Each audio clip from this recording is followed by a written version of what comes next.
Today, we're cutting the hype and uncovering the real science of liver regeneration.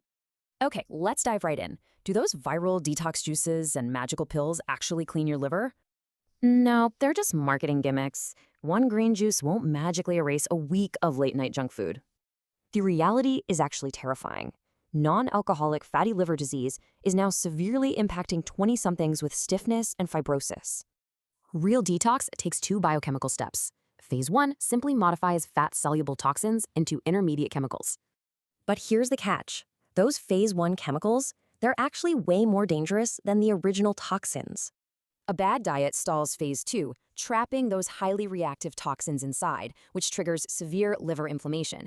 So let's fix it. Here are 7 science-backed foods guaranteed to fuel your liver's Phase 2 regeneration pathways.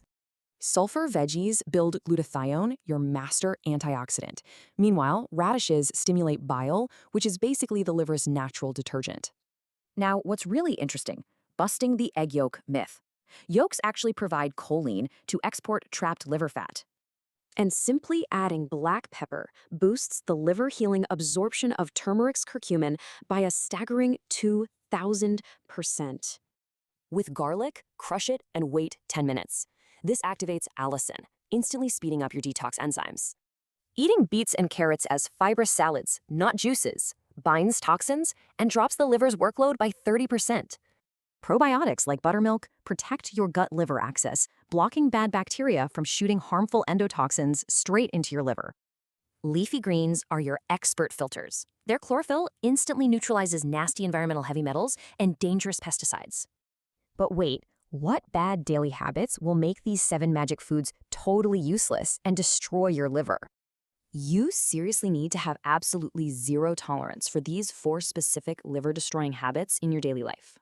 First, liquid fructose from sodas creates a massive metabolic load that converts directly into toxic liver fat. Next, repeatedly reheating frying oil creates toxic compounds that completely crash your liver's vital detoxification enzymes. Also, refined carbs like matta severely spike your insulin, trapping your liver in a dangerous, constant fat storage mode. Finally, binge drinking produces acetaldehyde. It's a nasty toxin that entirely wipes out your protective glutathione reserves. So, the crucial point is, persistent right side pain, extreme fatigue, or jaundice mean you need immediate medical care. Your dietary discipline today decides your metabolic health tomorrow. Give your liver the right environment, and it regenerates. Knowing all this incredible science, I've just got to ask, what are you putting on your plate today?